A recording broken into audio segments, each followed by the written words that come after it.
Welcome back to my channel. Today's been a fairly busy day. I had a lot to do earlier this morning. I had some work I had to do at first. I had washed a load of clothes and hung them out on the line.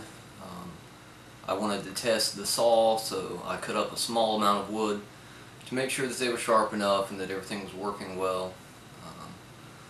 Around 3, I had to go to town and run some errands, so that took quite a while. It ended up, by the time I got all that done, that it was like 6:30 going on 7 o'clock before I got back inside. And, I would have loved to have started writing then, but I still had some stuff left to do. Every other day I have an exercise routine that I do, and it takes about 2 hours.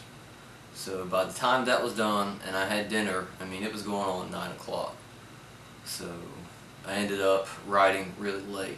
You know, I would much rather have started earlier in the day. So that was kind of a bummer.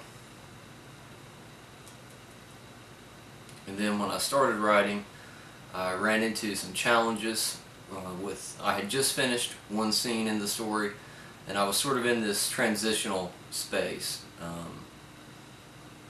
There's kind of two parts to this, in that right now the in-between stage that I'm working on, I'm dealing with 7 characters at one time, which is a lot to try to manage in a scene or in any part of a story. So that was hard. And also, one of the characters has the ability to travel through time. And I don't know, for me at least, dealing with time travel is complex. It just really stumped me when I was trying to write, you know, this evening, because I kept thinking about the dialogue that this character has, like what she can and can't say, and whether or not her words would affect the future of the story, because she's of course there as well. And so it just sort of became this ball of yarn, and I felt like I was wrapped up in it.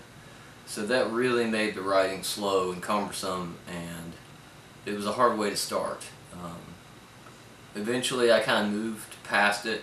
I tried to remind myself that this is just the first draft, and so, you know, even if it doesn't make any sense, I can go back in and edit it later.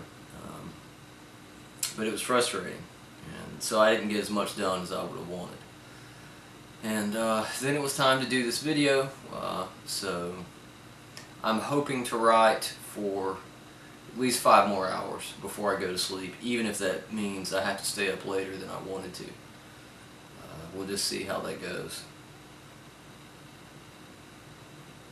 I originally had intended to mention some videos that I had watched and link to them, some more inspiration about writing and stuff, but that'll have to wait. Maybe that'll be in tomorrow's video.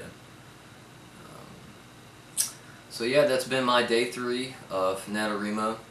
I hope your day, at least as far as the writing goes, has gone better than mine. I hope your stories are going well. One thing I wanted to mention, if you like this video, I would be interested to hear whether or not you have ran into things in your story that you introduced and then you realized, oh crap, you know, this is a mess and I'm going to have to deal with it, and the writing would have been easier had I left this out or had I changed this. So that would be interesting to see. Leave a comment and let me know if that's happened to you. As always, if you enjoyed the video, give it a thumbs up. Subscribe if you're new.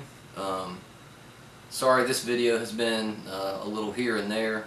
Like I said, it really threw me for a loop when I ran into those problems. And mentally, I'm still trying to work through that and get to a place where I feel like the writing and the story is flowing again. So wish me luck. Send me some good vibes, if you will, for getting some more work done before I go to sleep. So yeah, have a good night, and I will talk to you later.